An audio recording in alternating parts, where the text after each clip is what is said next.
All right. Good morning, good afternoon, good evening, wherever you might be. This is part 2 of chapter 2. We were talking obviously about computers and the internet. Last time we focused a lot on, in particular, social media and YouTube. We talked about changing technology. And this time around, we're going to get into media convergence on our PCs and TVs. We're going to talk a lot about media convergence and a lot about internet companies, et cetera, and security. So let me share my PowerPoint with you once again as we get to it here.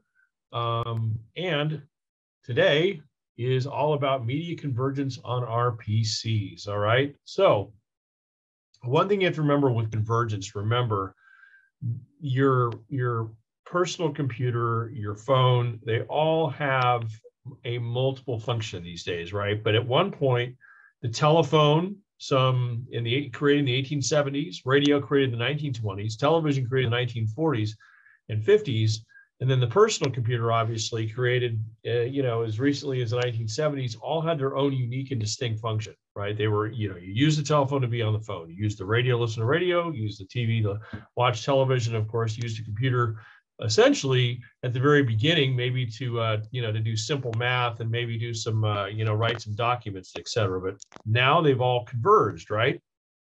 And it's all converged on computers and obviously mobile devices, right? So now the rise of the personal computer opened the possibility for unprecedented technological convergence, but it took a few decades to materialize when broadband made things faster. All right, so by 2000, computers allowed the internet to carry an array of digital media to converge in one space and be easily shared. A user can now access movies, of course, Netflix and Hulu and Amazon Prime and Disney Plus, right? So not only are they doing docuseries, but they're doing movies, and some are even getting into live, NFL games at this point, right? But you can access these things on these platforms. You can obviously access music on iTunes and Spotify, two of the bigger ones. Obviously, Pandora, don't want to ignore Pandora either, but just saying that now there are apps in which you can download to your computer, to your phone, whatever, where you can almost have an unlimited music library. Books, right? Amazon started it with, obviously with books. It's hard to believe that in 2022, when you think about how big a company Amazon is, but remember, it started for books, right?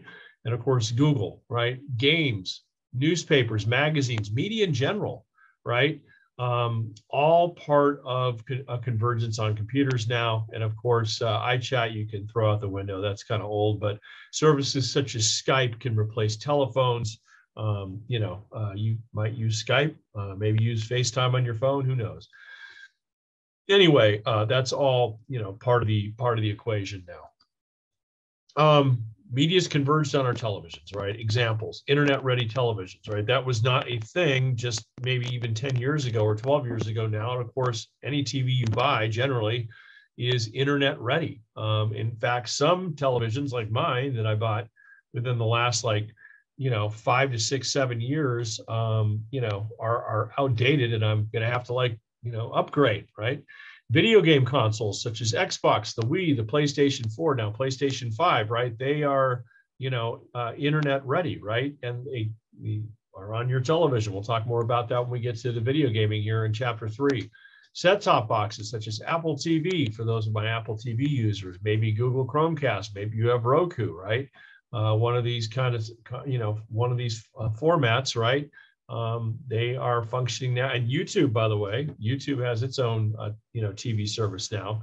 Another thing to look into, right? Anyway, bottom line is consumers have multiple avenues to access media content, which is pretty impressive.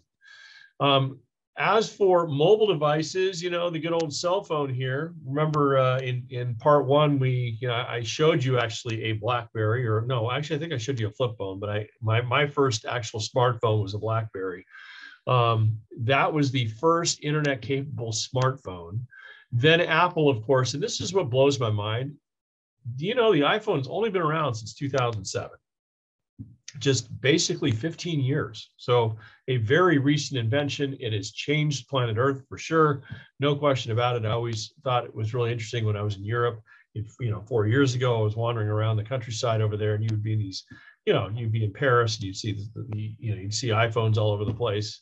But then you'd actually see them in these like little small, like, hamlet in these towns, and you just realize just how many people have either a Google Android, which is the iPhone, knockoff that came along a year later. Sorry, Android people, but Google copied it, right? So, but bottom line is these smartphones are now par for the course, whether they're iPhones or on the Android side, right? Smartphones and tablets, iPads came along just a couple years after iPhones. They can be used for texting, listening to music, watching movies, reading books and magazines, connecting to the internet, playing games, and I should just put time suck, right? They suck our time away, never to get it back. But of course, I'm part of the problem. All right, the impact of media convergence and mobile media, right? Hold on, I'm going crazy on one screen, not the other. Okay, convergence of media and technology, I should say convergence of media content and technology has forever changed our relationship with media, right? For one thing, media consumption is mobile and flexible. We don't miss out on our content. In fact, we demand that we always are connected, right? So when we're not, we kind of freak. I always say once upon a time, because we had the Winter Olympics coming up, in 1980, I was eager to know who would win the USA-Soviet hockey game, that famous hockey game, the Miracle on Ice in 1980. That, believe it or not, that game was, I think, started at about 11 a.m. West Coast time. It was at like 2:30 in the afternoon in Lake Placid, New York, which was 3 hours ahead. It was taped for broadcast for that night. And, I can't imagine a game that large with that kind of political significance, that momentous, being on tape delay. And so I literally had to, I found out about it when my stepbrother called me on the phone and said, "Hey, did you hear?" That would be something that's unheard of in 2022. We would literally be probably watching it live on our phone, or at the very least, if it was, we were challenged in that realm, we'd probably be getting instant updates from Twitter, right? So anyway, it's just really made an amazing difference. We demand immediate access, right? It's changed the way media companies do business. Websites are now small screen, as I say, centric, and it's tough for media companies to measure live audiences. In fact, my company, ABC7, right, was for, decades, they would measure audience at 5 o'clock, 4 o'clock, 5 o'clock, 6 o'clock when the news is on. And of course, now not a lot of people will actually sit there at 5 o'clock and watch the news when they can get it a la carte because of their phone, right, or the web. And so it's very difficult to track, how much of a reach that our content is getting out there. And because of that, advertisers, we cannot charge advertisers as much money to advertise during our newscast. And so it makes less money for Disney, which is our parent company. And it's a real, it's a real issue when it comes to, how wide or how large and widespread is your audience. All right. Our changing relationship with the internet, right? Mobile devices and social media have altered our relationship with the internet. Two trends are noteworthy. One, Apple now makes more than 6 times as much money selling iPhones, iPads, and accessories as it does selling computers. Okay. The number of Facebook users continues to increase. Obviously, young adults, not so much, but Facebook, or even if you want to say Instagram, because Facebook owns Instagram, Instagram continues to increase, which is also very popular among your age group, right? Smartphones are becoming a preferred medium for linking to the web. So we don't even bother to get on our computers at home anymore, as much as we just hop on our phones and do the same thing. I wonder if you ever, physically or consciously, I guess, thought of that when you're at home. When you're sitting on the couch, you want to go look something up. A lot of times you just wind up doing it right on your phone, right? And you don't have to worry about doing it on your computer because you get your phone, right? So that's a real thing, right? apps and social media sites like Facebook, Twitter offer what's called a closed internet or walled garden. To define that, by the way, let me tell you what a walled garden kind of is. It's sort of somewhat of a complicated definition, but Apple's App Store, common examples of a walled garden include the following: Apple's App Store, Google's Play Store, social media sites such as Facebook, Instagram, and Twitter, collaboration platforms such as Microsoft Teams or Slack. That's something we use here at COC. Anyway, Apple's App Store is a prime example of the use of a walled garden. While the store boasts the ability for users to download more than 2.2 million apps onto their Apple smartphones and tablets, users cannot access applications that do not meet Apple's stringent standards. From Apple's perspective, a walled garden eliminates many apps that are buggy, potentially contain malware, or do not adhere to the company's user interface / user experience guidelines. Social media platforms are another example. For example, if you're on Twitter and you see like a link on Twitter to YouTube or like a web link, if you click on it, it often will just take you right. It'll still keep you in Twitter, but you can see it. So it makes it hard to navigate outside on that website unless you physically leave it.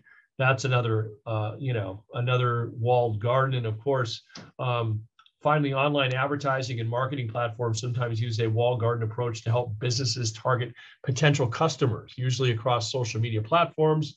The owner of the social media platform uses data collected from users to identify those that could potentially be a good fit for a product or service. Business interested in targeting these users can then pay the social media company to place ads or other marketing content strategically. So that's what a walled garden is, and that's why in general, it's tough for advertisers to reach, particularly when it comes to like Facebook and Twitter and Instagram.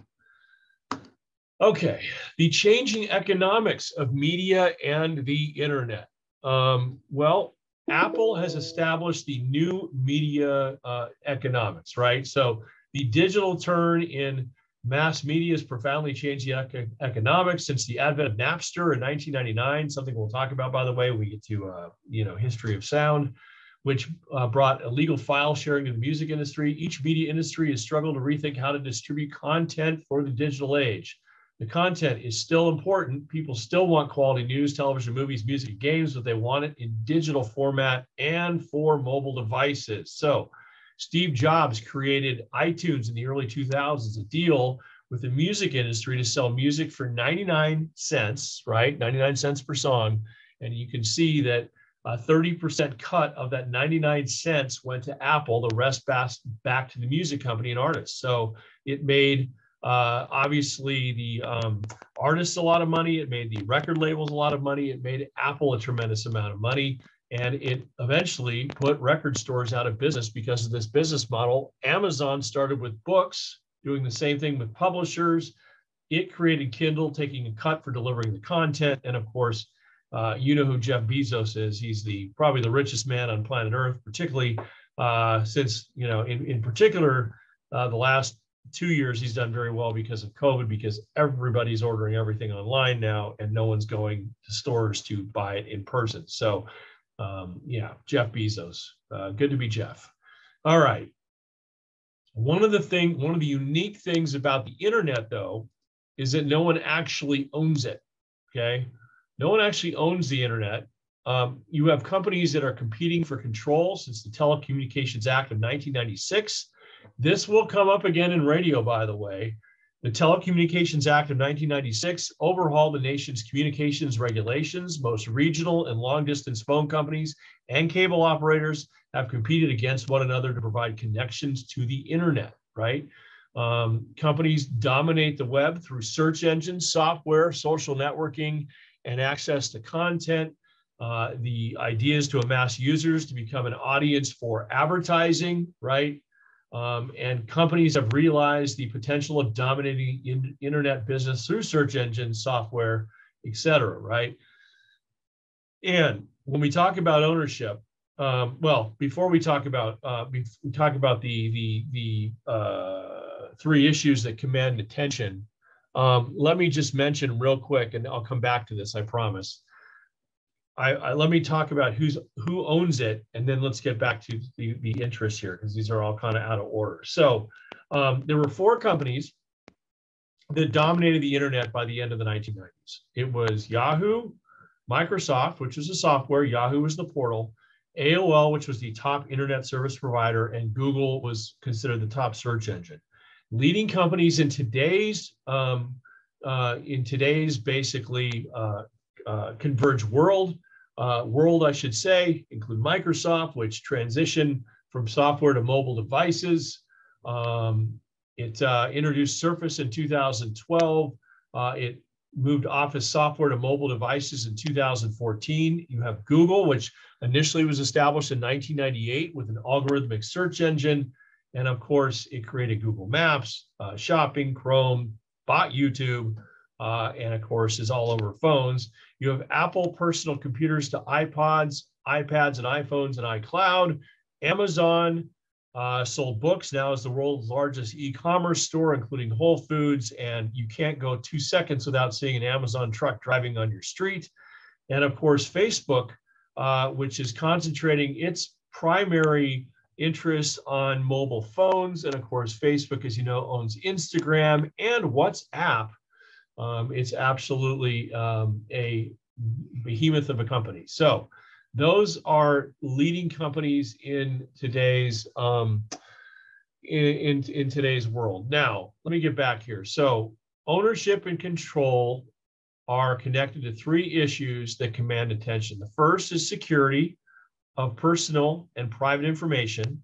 Okay, we'll talk a little bit about that. Appropriateness of online materials and accessibility and openness of the internet, right? Something that's come up in recent headlines because of the fact that during COVID, so we had to go to remote learning, and there's definitely an issue when we go to remote learning of, certain segments of the population not having the same access to the internet and to computers as do others, right?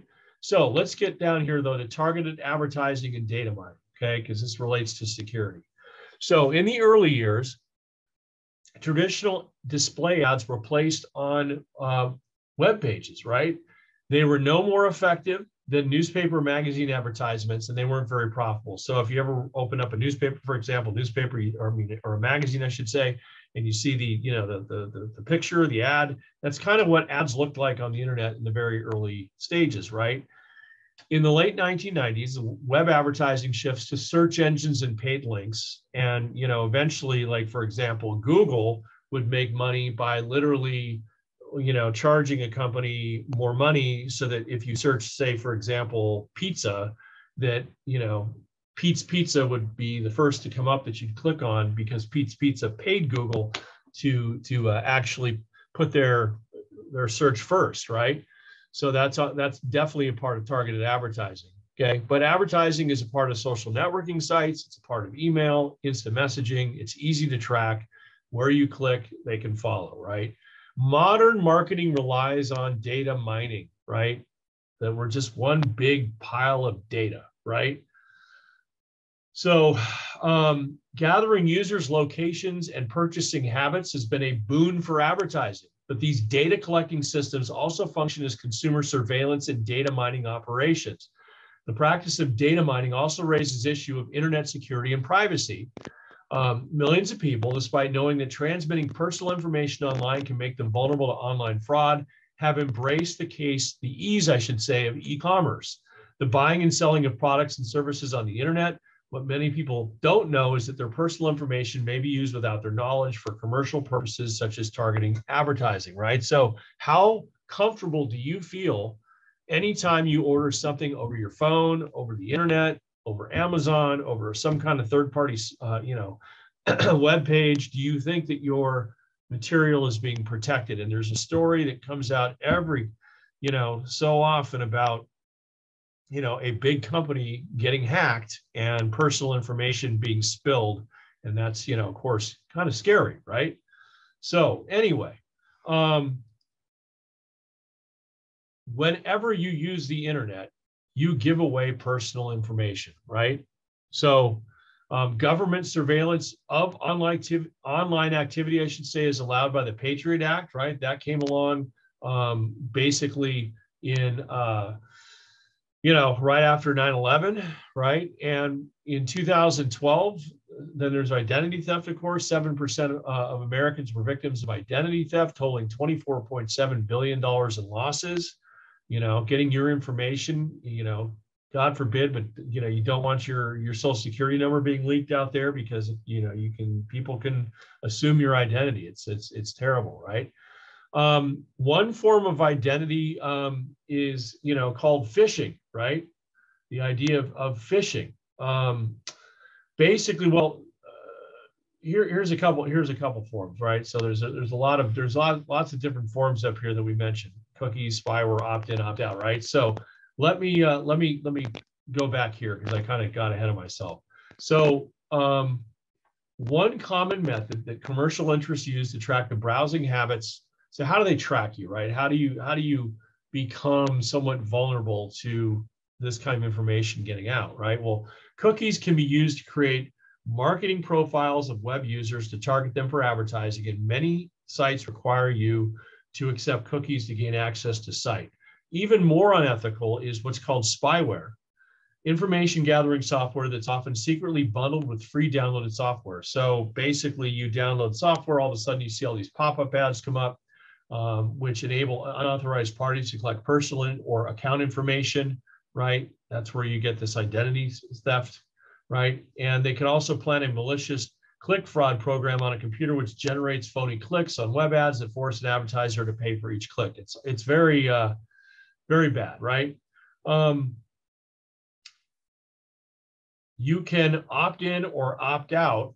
You can, for example, with cookies, you can say no, but sometimes now websites have gotten smart and won't let you kind of search through their, their material unless you say yes, I'll accept your cookies. Now, the other one is phishing, okay, which is basically where you get an email from, say, Bank of America, or you get an email from a company you do business with, and it says, hey, there's a problem with your account. Can you click on and can you give us this information, or we need to update your information because we feel like your account might be in danger. And so someone assuming it's that company will go in and click on that that site and name, address, phone number, social security, all sorts of private information. And guess what? It turns out it's not the site. It just looks a lot like it. So be very careful with phishing, not this kind of phishing, because basically what's happening is that you are getting absolutely swindled and you don't even know it. So if you ever get something from your cable company or your bank or a company that you do business with, the IRS, for example, don't ever just blindly just give them information. Take an extra step. Maybe Google something about, hey, is there a phishing email that is going out with Bank of America, and guarantee that you're likely to see something. Or maybe look for how things are spelled. There's like these slight misspellings, or look at the actual URL. So www.bankofamerica.com, maybe it says bankamerica.com and doesn't have the of in it because it's not legit. So be careful when it comes to phishing. All right. I thought a link here, but I guess I don't. Never mind. I'll keep going here. I might share a link with you on a note on your maybe on an announcement. It's a pretty cool little video that talks about online fraud. Anyway, how about appropriateness, right? How appropriate is the internet? What should be online, right? And clearly, the internet is the wild, wild west at times, right? And you can generally find just about anything. So we always argue when we're talking about social media that you have access to all sorts of differing opinions, and no one can decide what's right or wrong these days. Well, the same could be said about the idea that children can get exposed to all sorts of different things. I always, as a parent, I was always worried growing up that, as my kids grew up, that they would, they would get on YouTube and see things that they couldn't unsee, and the fact is that, we tried to be as vigilant as possible with what was happening on there, when they were surfing YouTube. But at the end of the day, there's things that I raise now because my son's, 18. And I say, oh, gosh, there was once this video of, he's like, oh no, I saw that. I'm like, oh man, so the fact is that the internet can be a very daunting place to try to stay away from inappropriate stuff. Not to mention, there are, things that happen on the internet every day that just aren't appropriate, right? But the Children's Internet Protection Act of 2003 basically, required public schools and libraries to use filtering software to limit minors' exposure to inappropriate internet content. I hear of things, obviously, in the Heart District and the high schools that it's very difficult sometimes to do some surfing on YouTube because there are filters in place. The fact is what should be online, right? You clearly, should we have websites with porn? Should we have content that's racist, sexist? Obviously these are things that are available on the internet every day and every moment and every hour. And,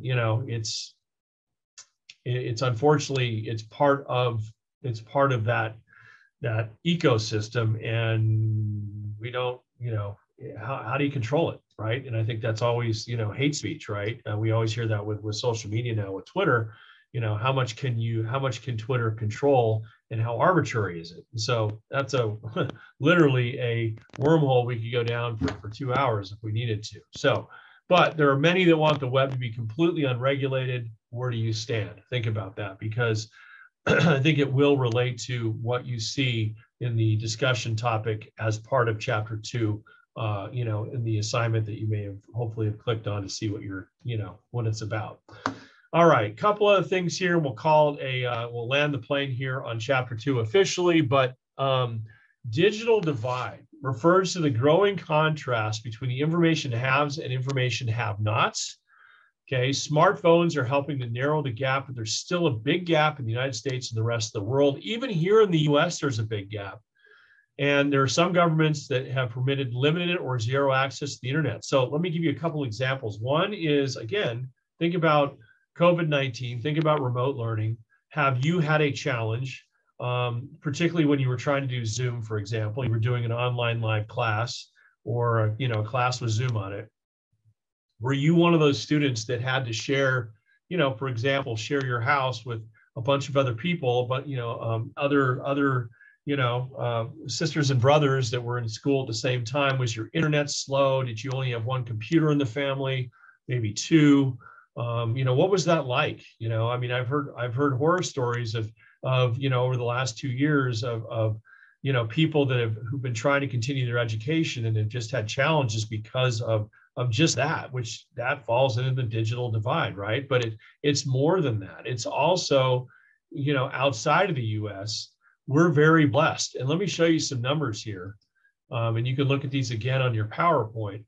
Right, but this is rural internet usage and population statistics, and these are improved, by the way. So look at Asia, for example. There are 4.3 billion people estimated to live in Asia, 2.7 billion of which have access to the internet. So 1 out of every 2. That means that 1 out of almost every 2 people don't have access to the internet. That's kind of a scary thought, right? Europe, much higher rate of penetration, 88.2%. Africa, below 50%. That's actually come up, believe it or not. Mark Zuckerberg of Facebook has spent a lot of personal capital in the past decade trying to get Africa the infrastructure, digital infrastructure to improve in Africa. I'm sure some of it's self-serving, because obviously the more people that are online, the more that you can get he grows his customer base. But regardless, it has grown to 43.2%. And the one on top is North America, right? Canada and the US, 370 million people, and 347 million have access to the internet. So a vast difference between that and, say, Africa, and even then the next lowest, I guess, would be Asia on this list. So something to think about with the digital divide. And if you think about it, the extreme example is North Korea. you know, 28 websites. Most of the country doesn't have, you know, access to the web. And think about how little information then they're getting compared to what we're getting every day here in the United States. All right, last concept that you should be familiar with is called net neutrality, which you've probably heard of. It refers to the principle that every website and every user has the right to the same internet network speed and access. And so there was a move afoot to basically have, you know, consumers like us, if we want to pay for faster internet, we can. If we want to, you know, we want to bundle something with a cable company that makes our internet work quicker than, you know, it should. And, you know, if people have the money to pay higher rates to make it faster, that essentially for those that have that, you know, that have that resource can do. But there's a lot of folks that think that the internet should be neutral, right? That there should be that should be an even playing field when it comes to connections and priority for, you know, there shouldn't be, I should say, faster connections and priority for those willing to pay higher rates. It should be a level playing field. So that's what the whole fight over net neutrality was about. You know, it's definitely something that you know will come up again. You know, right now I can't say that my internet's any faster or slower than it has been in the last 10 or 15 years, but you know, I mean, I'm not gonna say 15 years, but I would say more recently, my internet, I can't say my internet's like super swift, but then again, I really don't have the option to pay for a faster internet. And quite honestly, if I had the money, I probably would do it. So anyway, that is the, you know, kind of nuts and bolts of chapter 2. I would encourage you to pick up your textbook, right, which is right here, this guy, or hopefully you've got an online version of it through vitalsource.com. Read over chapter 2 because honestly, quizzes, future midterm, and final will be, you know, a combination of what I talk about and obviously what the book describes. And so once again, if you have any questions on chapter 2, please feel free to contact me. You can send me a note on Canvas or email me. And make sure that you get everything that you need to get done for chapter 2. I'll, in another video, actually show you specifically what you need to do in chapter 2. But the next time I see you, at least lecture standpoint, will be chapter 3, which I think you'll really enjoy. It's all about video gaming, the good, the bad, and the ugly. All right, we'll talk to you soon.